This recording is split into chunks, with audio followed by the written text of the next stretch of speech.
Welcome to career maker agriculture academy में आपका बहुत बहुत स्वागत है। मैं संजीव उपाध्याय आपके लिए लाया हूँ लेक्चर नंबर 6।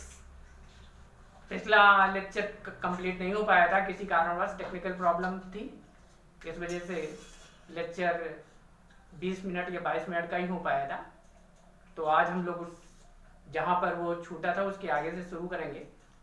अभी तक जिन बच्चों ने चैनल को हमारे सब्सक्राइब नहीं किया है सभी बच्चे कर लें।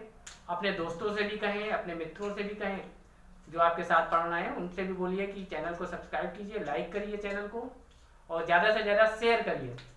अगर कोई समस्या आती है तो कमेंट भी करिए और लगातार बने रहिए चैनल पे, लगातार आपको वीडियो मिलते रहेंगे।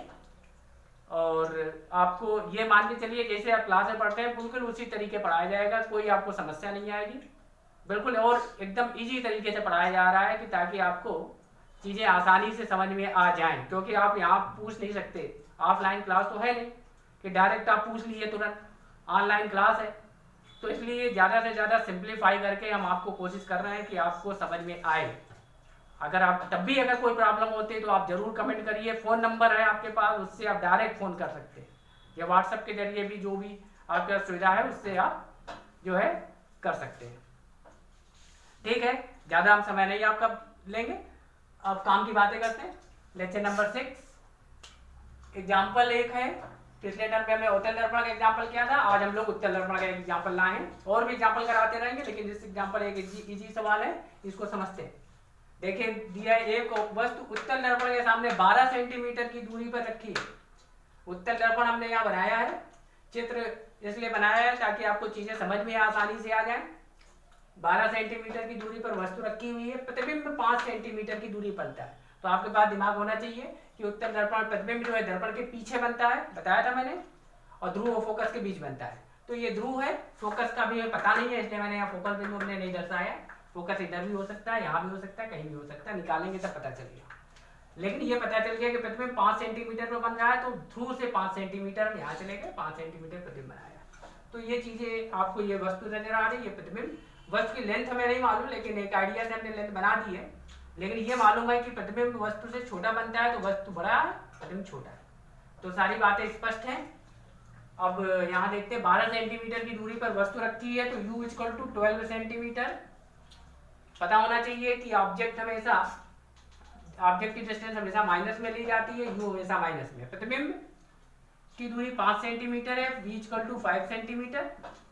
v हमारा प्लस में रहेगा। दोनों तरीके से समझ सकते हैं। एक तरीका ये आसान है, अगर चित्र आपके पास बना हुआ है तो आप पोल से राइट हैंड पे जितनी इमेज बनेंगी या जो भी चीजें होंगी सब प्लस लेंगे। दूसरा तरीका समझने का है कि उत्तल दर्पण है, अगर आपको चित्र आपके दिमाग में नहीं है तो आपको ये तो मालूम है कि उत्तल दर्पण का केस है, उत्तल दर्पण प्रतिबिंब हमेशा दर्पण के पीछे बनता है, और आभासी बनता है। आभासी प्रतिबिंब बनेगा तो भी हमेशा प्लस। तो v की वैल्यू पता चल गई, फोकस दूरी निकालनी है, फार्मूला आपको लगाना है 1/f equal to 1/v plus 1/u। v की वैल्यू है 5 सेंटीमीटर, u की वैल्यू है -12 सेंटीमीटर। f आपको निकालना है। यहाँ पर देखते हैं आगे 1/5 minus 1/12 plus into minus, minus हो गया। एलसीएम लेंगे, 12 और 5 का एलसीएम 60 हो गया। 5 से भाग लगा देंगे, 12 आ गया, माइनस 5 आ गया, आंसर 7/60 आ गया। ये 1/f की वैल्यू है। पलट देंगे, पलटने का मतलब f ऊपर आ जाएगा, 1 नीचे आ जाएगा। तो नीचे अगर 1 आया तो वो लिखे चाहे ना लिखे उसका कोई मतलब नहीं है। यहाँ पर अगर 60 ऊपर आ गया, 7 नीचे आ गया, सेंटीमीटर। डिवाइड करेंगे 60/7, 7 से भाग देंगे, 7 × 8 = 56, 8 बार जाएगा, 4 बचेगा, पॉइंट लगाया 40, 7 × 35, 50 हो गया, तो 7 × 7 = 49। तो फोकस दूरी आ गई 8.57 सेंटीमीटर। मतलब ये उत्तल लेंस की फोकस दूरी है। फोकस दूरी 8.57 का मतलब है कितनी दूरी पर लेंस रखा, दर्पण रखा हुआ है, फोकस है इसका, तो ध्रुव से कितनी दूरी पर है 8.57। तो ये आते हैं यहाँ पर, ये 5 सेंटीमीटर पे प्रतिबिंब बना है, तो ये यहाँ कहीं पे इस जगह पे कहीं इसका फोकस रहा होगा। तो ये 5 है, इसके आगे 3.57 दूरी और चले गए तो टोटल पोल से फोकस तक की डिस्टेंस 8.57 हो जाएगी। तो इस प्रकार से हमने फोकस दूरी निकाल ली। तो ये था आपका उत्तल दर्पण पर सवाल। आगे हम लोग पढ़ते हैं रेखीय आवर्धन। ठीक है, नोट कर लो। देखिए अगला टॉपिक हमारा है रेखीय आवर्धन। तो रेखीय आवर्धन क्या है, पहले इसको परिभाषा इसकी समझिए, उसके बाद समझाते हैं। रेखीय आवर्धन बताता है प्रतिबिंब की ऊंचाई और वस्तु की ऊंचाई के अनुपात जो है रेखीय आवर्धन कहलाता है। मतलब वस्तु की जो हाइट है और प्रतिबिंब की जो हाइट है, ध्यान रखना, प्रतिबिंब की हाइट में वस्तु की हाइट से भाग लगा देंगे तो वो आ जाएगा रेखीय आवर्धन। तो एक और बात यहाँ ध्यान रखनी है, प्रतिबिंब और वस्तु जो है मुख्य अक्ष के लंबवत होने चाहिए यहाँ पर। यानी अगर वस्तु ये मुख्य अक्ष है तो वस्तु ये होनी चाहिए इसके लंबवत, तिरछे नहीं, ऐसे नहीं रखी होनी चाहिए। तो ध्यान रखना है यहाँ पर। तो वस्तु हमेशा लंबवत हो तो प्रतिबिंब भी लंबवत बनेगा। ये मान लीजिए ये, तो ये वस्तु की हाइट है h और ये h डैश है, यहाँ देखिए ये h है, ये h डैश है। तो इसका जो रेशियो होगा, अनुपात होगा, मान लो h है 20 सेंटीमीटर, ये है h डैश 15 सेंटीमीटर। तो इसका मतलब ये है 20 सेंटीमीटर वस्तु की ऊंचाई है, प्रतिबिंब की ऊंचाई 15 सेंटीमीटर, तो अनुपात आ जाएगा 20/15। हाँ, इसका मतलब 4/3। तो 4/3 का मतलब 1.33 लगभग आ जाएगा। तो ये आ जाएगा m मतलब रेखीय आवर्धन। एक और बात, रेखीय आवर्धन को m से डिनोट करेंगे। रेखीय आवर्धन क्या बताएगा, रेखीय आवर्धन हमें ये बताता है प्रतिबिंब जो है वस्तु के सापेक्ष कितने गुना बड़ा बनता है या छोटा बनता है या उल्टा बनता है या सीधा बनता है, इस बारे में जानकारी हमें रेखीय आवर्धन देता है। अभी हम इसको समझाएंगे और अच्छी तरीके से। अब इसका फार्मूला देखिए, रेखीय आवर्धन को m से डिनोट करेंगे। फार्मूला है h dash upon h equal to -v upon u। ये दर्पण के लिए फार्मूला है, ध्यान रखना है। लेंस में ये फार्मूला नहीं काम करने वाला है, लेंस में थोड़ा सी तब्दीली हो जाएगी, यहाँ माइनस की जगह प्लस हो जाएगा बस।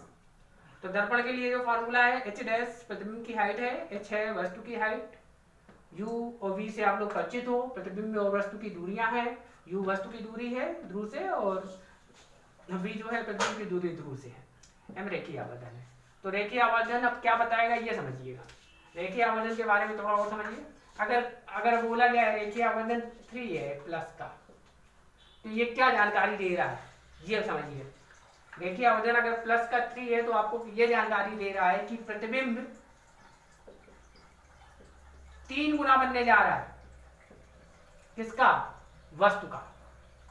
प्रतिबिंब वस्तु का 3 गुना है, प्रतिबिंब वस्तु का 3 गुना, 3 गुना है, ये ध्यान रखना है। दूसरी बात प्लस क्या बताएगा, ये भी ध्यान रखना है। प्लस बताएगा कि प्रतिबिंब जो है सीधा बनने वाला है। प्रतिबिंब कैसा बनेगा? सीधा। और सीधे जितने प्रतिबिंब होते हैं सब आभासी भी होते हैं। तो हमें ये जानकारी इससे प्राप्त हो गई। अगर कोई कभी बोला जाए कि रेखीय आवर्धन 3 है, अगर रेखीय आवर्धन 3 है तो आप समझ जाओ कि प्रतिबिंब 3 गुना बनने वाला है, 3 गुना बड़ा बनेगा। वस्तु अगर 4 सेंटीमीटर की है तो प्रतिबिंब 12 सेंटीमीटर का बन जाएगा। दूसरी बात ये सीधा बनेगा, आभासी बनेगा, सीधा आभासी, और बड़ा तो भाई जब 3 गुना है तो बड़ा भी बन गया। आभासी सीधा बड़ा भी लिख दो, ठीक। दूसरा m इक्वल टू अगर आ गया -1/2, ये क्या बताता है? -1/2 का मतलब आधे आकार का प्रतिबिंब बन रहा है। आधे आकार का अगर प्रतिबिंब बन रहा है तो इसका मतलब क्या है? प्रतिबिंब छोटा बनेगा, निश्चित है। प्रतिबिंब जो है वस्तु का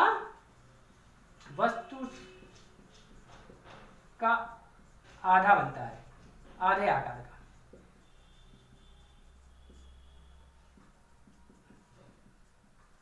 मतलब वस्तु अगर 6 सेंटीमीटर है तो प्रतिबिंब 3 सेंटीमीटर बड़ा बनेगा। तो वस्तु प्रतिबिंब छोटा बनने वाला है, आधे आकार का बनने वाला है। माइनस हमें क्या बताता है? माइनस हमें ये बताएगा प्रतिबिंब जो है उल्टा बन रहा है। और उल्टे प्रतिबिंब कैसे होते हैं? वास्तविक, और छोटा तो है ही। तो ये सारी इंफॉर्मेशन हमें इनसे पता चलती है। आपको क्वेश्चन में दे दिया जाएगा कि ये एक दर्पण है जो वस्तु का 3 गुना, ये 4 गुना बोल दिया गया 3 गुना बड़ा प्रतिबिंब बनाता है, तो आप समझ जाओ 3 गुना बड़ा बन रहा है प्रतिबिंब, तो तुरंत आपके दिमाग में आ जाना चाहिए कि जो है प्रतिबिंब सीधा बनने वाला है, आभासी बनने वाला है, बड़ा बनने वाला है, तो वहाँ m की वैल्यू 3 दी है, ये ध्यान रखना है। अब इस पे थोड़ा सा और देखते हैं कि कब m की वैल्यू प्लस में लेनी है, कब माइनस में, h की वैल्यू कब प्लस में लेनी है और कब h की वैल्यू माइनस में, इसको समझते हैं। तो स्मॉल h हमेशा प्लस लेना है, यानी वस्तु हमेशा सीधी रखी जाएगी, तो इसलिए हमेशा h को प्लस लेना है। हर क्वेश्चन में लगभग वस्तु को सीधा ही रखा जाता है, इसलिए h हमेशा प्लस। h डैश की बात करें, h डैश प्लस में भी हो सकता है और माइनस में भी हो सकता है। प्लस में कब होगा, जब सीधा प्रतिबिंब बनेगा। सीधा कब बनेगा, जब आभासी बनेगा। तो आभासी या सीधा कुछ भी बोल लो, आभासी बनेगा तो सीधा बनेगा। और वास्तविक प्रतिबिंब बनते हैं तो उल्टे बनते हैं, तो उल्टा बनेगा तो h माइनस। अब आ जाते हैं h की बात हो गई, h डैश की बात हो गई। अब m की बात, m का भी वही रोल है, अगर वास्तविक प्रतिबिंब बनेगा तो माइनस और आभासी बनेगा तो प्लस। तो माइनस का मतलब वास्तविक समझ जाओ और ये आभासी। तो इस प्रकार से चीजें आपको याद रखनी है।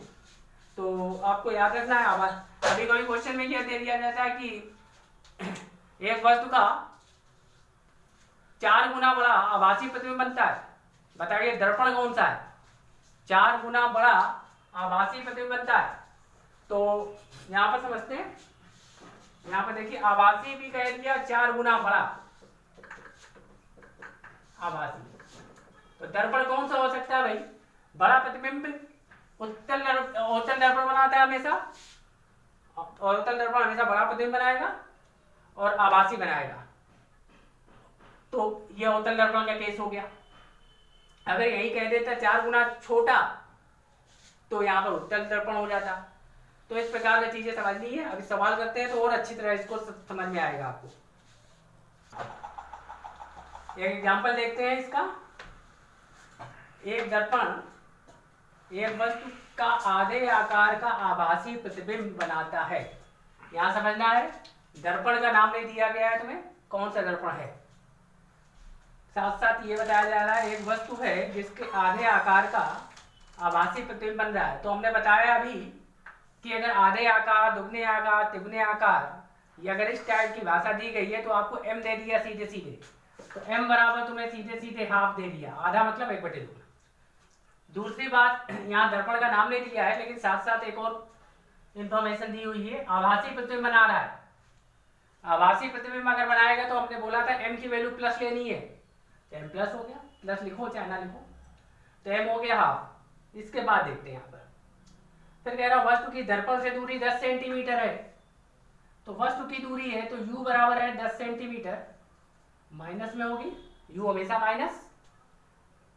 बाकी प्रतिबिंब की दूरी आपको निकालनी है, तो फार्मूला आपके पास है m equal to minus of v upon u।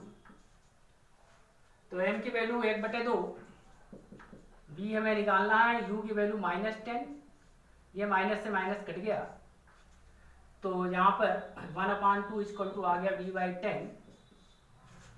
Cross multiply कर दो तो 2v बराबर 10, तो v बराबर 10/2, तो v बराबर 5 सेंटीमीटर। तो v की वैल्यू प्लस में आई है।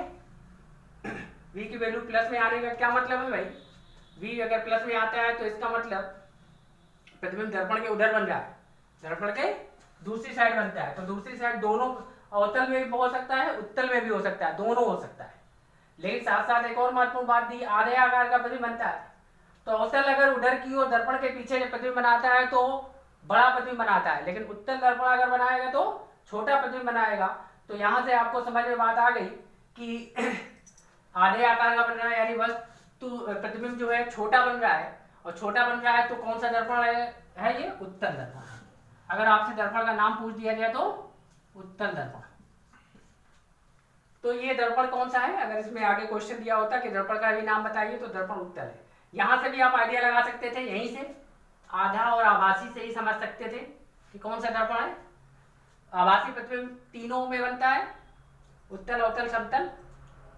उत्तल में आधे आकार का, उत्तल में उत्तल इसलिए बोलेंगे कोई प्रतिबिंब छोटा बन रहा है आधे आकार का, तो यहीं से समझ जाइए कि उत्तल है। अगर दुगने आकार का लिखा होता तो बड़ा बनता, तो अवतल दर्पण हो जाता। बराबर आकार का बनता तो समतल दर्पण हो जाता। तो यहाँ से आपको आइडिया लग जाएगा कि उत्तल दर्पण है कि अवतल दर्पण है। तो उत्तर आ गया उत्तल दर्पण।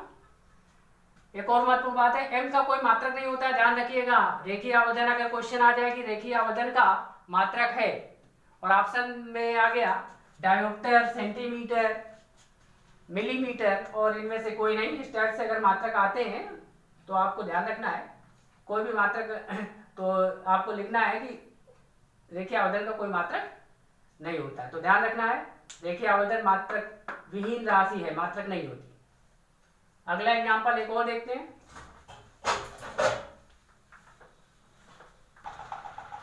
अगला एग्जांपल देखते हैं।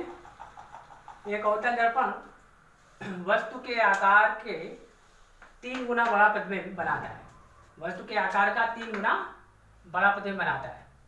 तो अवतल दर्पण है, 3 गुना बड़ा प्रतिबिंब बना रहा है। जितनी बड़ी वस्तु है उसका 3 गुना बड़ा प्रतिबिंब बना रहा है। फिर कह रहा है दर्पण की फोकस दूरी आपको 15 सेंटीमीटर दी गई है। आपको निकालना है प्रतिबिंब अगर वास्तविक हो, अंतिम प्रतिबिंब, और ये प्रतिबिंब अगर आभासी हो तो प्रतिबिंब की दूरी ज्ञात करनी है। तो देखिए क्या क्या दिया गया है, सबसे पहले समझते हैं। अवतल दर्पण है, 3 गुना बड़ा प्रतिबिंब बनाता है, m बराबर 3। अब यहाँ पर देखना है 3 गुना बड़ा प्रतिबिंब अवतल दर्पण 2 केस में बना सकता है। एक तो तब जब वस्तु जो है फोकस और वक्रता केंद्र के बीच रखी हो, यानी केस नंबर 4 की बात कर रहे हैं, तब वहां पर वो बड़ा बनाएगा। दूसरा इंपॉर्टेंट बात है कि जब ध्रुव और फोकस के बीच में वस्तु रखी हो, यानी केस नंबर 6 की बात कर रहे हैं। यानी केस नंबर 4 याद करिए, केस नंबर 4 और 6 और 5 में भी बड़ा बनता था। 4, 5, 6 याद करिए, तीनों केस में बड़ा प्रतिबिंब बनेगा। जब हमने सारे केस लिखवाए थे तो याद करिए, पहले केस में बहुत छोटा, दूसरे में छोटा, तीसरे में बराबर, चौथे में बड़ा, पांचवें में ये बहुत बड़ा है, ये ध्यान रखना है। यहाँ पर ये बहुत बड़ा मतलब 20 गुना 40 गुना इतना बड़ा बन गया। तो इस केस को तो हटा दें। पांचवा, 2 केस हो सकते हैं, एक चौथा एक छठा। तो प्रतिबिंब बड़ा 2 केस में बन सकता है, चौथे केस में भी बड़ा और छठे केस में। लेकिन चौथे केस में जब बनता है तो उल्टा बनता है और छठे केस में बनता है तो सीधा बनता है। और सीधा प्रतिबिंब आभासी होता है और उल्टा प्रतिबिंब वास्तविक होता है। इसलिए ये 2 क्वेश्चन दिए गए हैं। पहला दिया है प्रतिबिंब वास्तविक बने, दूसरा आभासी बने। मतलब आभासी प्रतिबिंब बनता है तब भी बड़ा बन सकता है, वास्तविक है तब भी बड़ा बन सकता है। बड़ा बनाने के लिए दोनों चीजें, चौथा केस भी हो सकता है, छठा केस भी हो सकता है। तो पहला वाला सवाल करते हैं, पहला पार्ट जरा देखते हैं। पहले पार्ट के लिए अगर बात करें तो आकार 3 गुना बड़ा बन रहा है और पहला पार्ट क्या कह रहा है, वास्तविक हो। तो अगर वास्तविक प्रतिबिंब बनेगा तो m की वैल्यू हमें क्या लेनी है, माइनस। वास्तविक प्रतिबिंब में m माइनस, आभासी के लिए m प्लस। तो यहाँ पर 2 क्वेश्चन है। एक बात तब की जा रही है जब प्रतिबिंब वास्तविक बन रहा है, और एक बात तब की जा रही है जब प्रतिबिंब आभासी बन रहा है। दोनों केस में तुम्हें वस्तु की स्थिति बतानी है, क्योंकि दोनों केस में वस्तु अलग अलग स्थानों पर रखी होगी। तो वो प्रतिबिंब की स्थिति बतानी है, प्रतिबिंब की दूरी आपको ज्ञात करनी है, प्रतिबिंब कहाँ बनेगा। तो एक केस में आपको मालूम है, चौथे केस में जो प्रतिबिंब बनता है वो C और अनंत के बीच बनता है और छठे केस में दर्पण के पीछे बनता है। तो पहला केस देखते हैं, जब प्रतिबिंब वास्तविक हो, वास्तविक प्रतिबिंब होगा, वस्तु के आकार का 3 गुना बड़ा बन रहा है। तो 3 गुना का बने, यहाँ से समझिए 3 गुना मतलब m की वैल्यू 3। पहला केस है वास्तविक बन रहा है, तो वास्तविक का मतलब क्या, m की वैल्यू माइनस। फिर तुम्हें दिया है फोकस दूरी 15, f बराबर 15 सेंटीमीटर।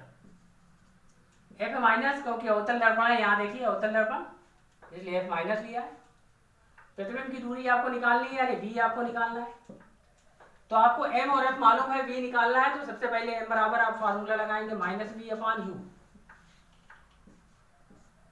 यहाँ से देखिए m की वैल्यू -3, v की वैल्यू हमें यहाँ निकालनी है, u की वैल्यू भी नहीं पाता है, दोनों की वैल्यू नहीं मालूम है। तो यहाँ से माइनस काट दीजिए, तो v आ गया हमारा 3u, v बराबर 3u। तो v की वैल्यू हमने निकाल दी। इसके बाद इसके बाद देखते हैं दर्पण का सूत्र लगाएंगे 1/f equal to 1/v plus 1/u। f हमें मालूम है -15 रख दिया, v की जगह 3u लिखा प्लस 1/u। एलसीएम ले लिया 3u, 1 प्लस 3u से 3u कट गया 1 बचा, यहाँ पर u से u कैंसिल हुए 3 आ गया, -1/15 तो -1/15 equal to 4/3u। Cross multiply करा देंगे तो 3u की वैल्यू आ गई 15 चौको 60 माइनस में, तो u की वैल्यू आ गई 3 जब अपान में जाएगा 60/3 यानी माइनस का 20 सेंटीमीटर, तो u की वैल्यू आ गई। u आ गया तो v निकाल लेंगे इस इक्वेशन से, तो v बराबर क्या है 3u, तो v बराबर 3 इंटू u की जगह -20, तो v बराबर -7 सेंटीमीटर। मतलब जब प्रतिबिंब वास्तविक बनता है, यानी केस नंबर 4 की जब वो बात कर रहा है, तब प्रतिबिंब कहाँ कितनी दूरी पर बनेगा 60 सेंटीमीटर पर, यानी वस्तु उस समय 20 सेंटीमीटर पर रखी होगी, प्रतिबिंब 60 सेंटीमीटर पर बनेगा। ये पहला केस है। दूसरा केस देखते हैं, ये बात समझ में आ गई होगी। पहले केस में प्रतिबिंब अगर जब वास्तविक बनेगा तब पूछा गया था कि प्रतिबिंब की स्थिति कहाँ होगी, प्रतिबिंब कितनी दूर बनेगा, तो प्रतिबिंब हमने निकाला 60 सेंटीमीटर दूरी पर बनेगा। मतलब अगर चित्र से इसे दर्शाएं तो इसको अगर डायग्राम देखें तो कुछ इस टाइप से होगा। ये हमारा पोल है, ये फोकस है, ये सेंटर है। केस नंबर 4 की बात करी जा रही है तो वस्तु यहाँ रखी होगी, प्रतिबिंब इधर बनेगा,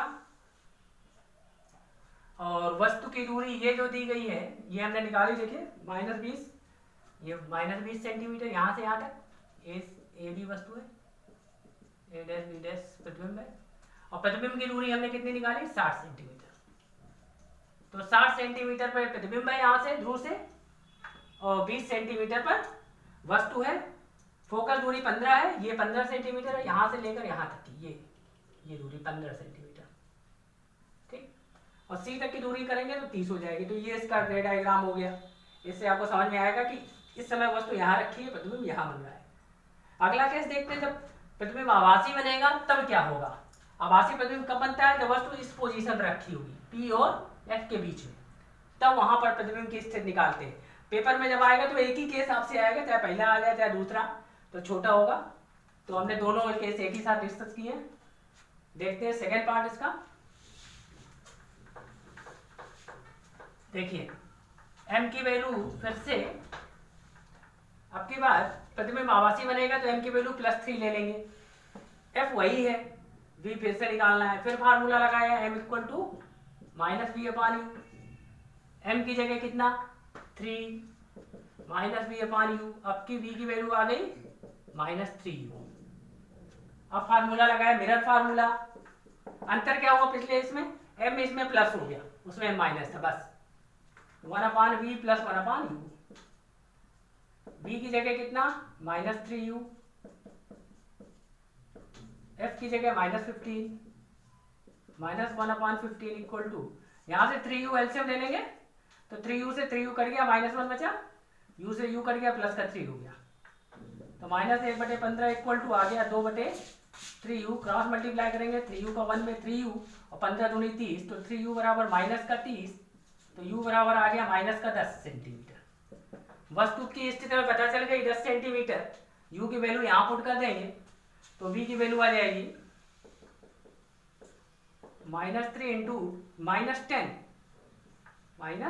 -10 रखेंगे तो -10 माइनस प्लस, v की वैल्यू 30 सेंटीमीटर। आपकी प्रतिबिंब कहाँ बना 30 सेंटीमीटर पर, वस्तु कहाँ रखी है 10 सेंटीमीटर पे। इसको भी डायग्राम से समझते हैं।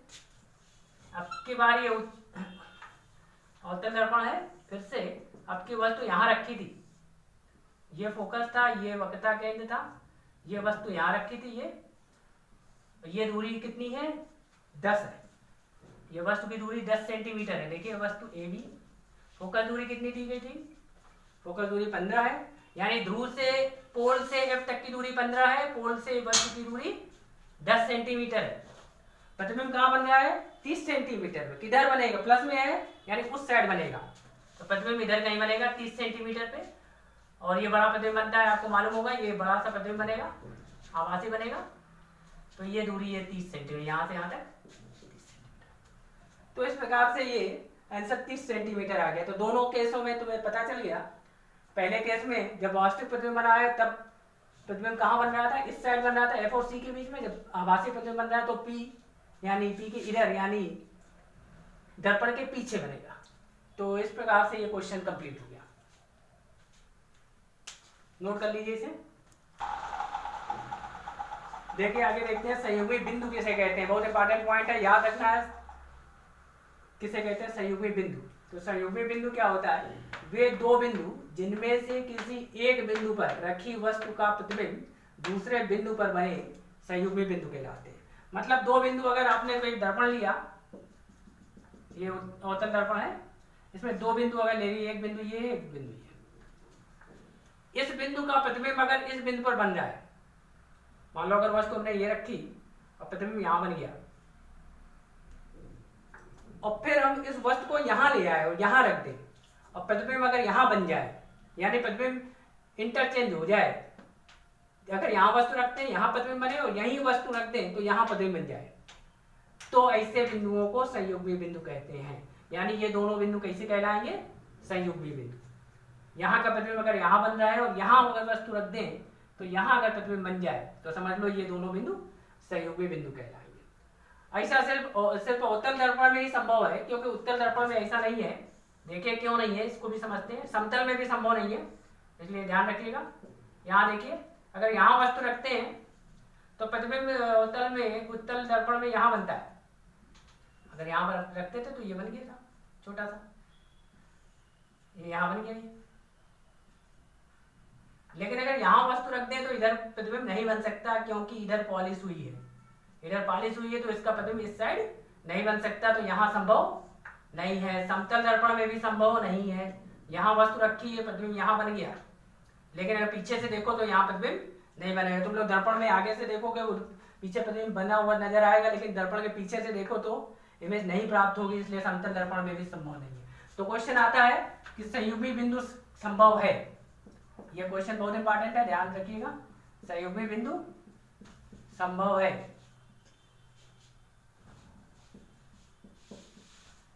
नंबर फर्स्ट ऑप्शन अवतल दर्पण, सेकंड उत्तल दर्पण, नंबर थर्ड समतल दर्पण, नंबर 4 अवतल तथा उत्तल दोनों, अवतल तथा उत्तल दोनों। तो ध्यान रखिएगा कि संयुग्मी बिंदु केवल अवतल दर्पण में संभव है और किसी दर्पण में संभव नहीं है। उत्तल और समतल में संभव नहीं है, क्योंकि इसमें सिर्फ इमेज जो बनती है आभासी बनती है, इसमें इमेज रियल बनती है, और रियल भी बनती है, वर्चुअल भी बनती है, वास्तविक बनती है, आभासी बनती है। तो वास्तविक इमेज केवल यही बनाता है, इसलिए केवल इसी में संयुग्मी बिंदु संभव है। तो ध्यान रखना है, क्वेश्चन आएगा संयुग्मी बिंदु संभव है, ऑप्शन इस टाइप से आएंगे, आपको याद रखना है कि अवतल दर्पण में ही संभव है। तो टिक केवल इसमें लगाना है, बस इसमें नहीं लगाना है, क्योंकि इसमें अवतल उत्तल दोनों लिख दिए हैं, तो उत्तल संभव नहीं है, इसलिए पहला ऑप्शन सही है। तो 1 नंबर का ये क्वेश्चन पूछा जाएगा, एक ठीक है, नोट कर लीजिए। 3 नंबर देखिए, दर्पण के उपयोग पढ़ते हैं हम लोग, जिसमें पहले हम लोग पढ़ेंगे अवतल दर्पण के उपयोग। तो अवतल दर्पण के बहुत सारे उपयोग हैं, जिसमें से जो इंपॉर्टेंट उपयोग है वो मैंने लिखे हुए हैं। पहला उपयोग है दाढ़ी बनाने में, दूसरा है सर्च लाइट, टॉर्च है, हेडलाइट है, यहाँ पर उपयोग करना है, तीसरा टेबल लैंप में, और चौथा परावर्ती दूरदर्शी में। इन चारों जगह यूज होता है। तो देखिए दाढ़ी बनाने में कैसे यूज करते हैं, इसको थोड़ा समझ लीजिए। नॉर्मली हम लोग दैनिक जीवन में हम लोग समतल दर्पण से दाढ़ी बनाते हैं, लेकिन अवतल दर्पण से अगर बनाएंगे तो उसका फायदा है। फायदा क्या है, यहाँ समझ लेते हैं। ये अवतल दर्पण है, ये पोल है, ये फोकस है। अगर यहाँ एक व्यक्ति है, इसका चेहरा इतना बड़ा मान लो है, और मान लो यहाँ पर ये इस प्रकार से चेयर लगा के बैठा हुआ है, तो यहाँ पे इस चेहरे की जो इमेज बनेगी वो ये बड़ी सी बनेगी इस साइड। तो जब इमेज यहाँ बड़ी सी बनेगी तो दाढ़ी बनाने में आसानी होगी, अच्छे तरीके से हम लोग दाढ़ी बना सकते हैं, हमें बढ़िया से दिखेगा सब कुछ। तो यहाँ पर ये चेहरा जब हमें बड़ा दिखेगा तो दाढ़ी बनाने में हमें सरलता होगी, इस वजह से इसको यूज करते हैं। लेकिन ध्यान ये रखना है, पोल और फोकस के बीच में व्यक्ति बैठा होना चाहिए। अगर व्यक्ति फोकस से पीछे चला गया तो इमेज आभासी नहीं बनेगी, फिर वास्तविक बनने लगेगी, वो फिर हम दर्पण में नहीं प्राप्त कर सकते। उसके लिए फिर पर्दे पे हम लोग उस इमेज को प्राप्त करते हैं। तो ध्यान रखना है दाढ़ी बनाने में पहला यूज। दूसरा सर्च लाइट, टॉर्च, हेडलाइट, सब में इसका यूज करना है। तो सर्च लाइट क्या होता है, जैसे मान लो टॉर्च है, ये हमारी, ये टॉर्च है हमारी, तो ये इस प्रकार से टॉर्च होती है, इस प्रकार से मान लीजिए इस प्रकार से टॉर्च है।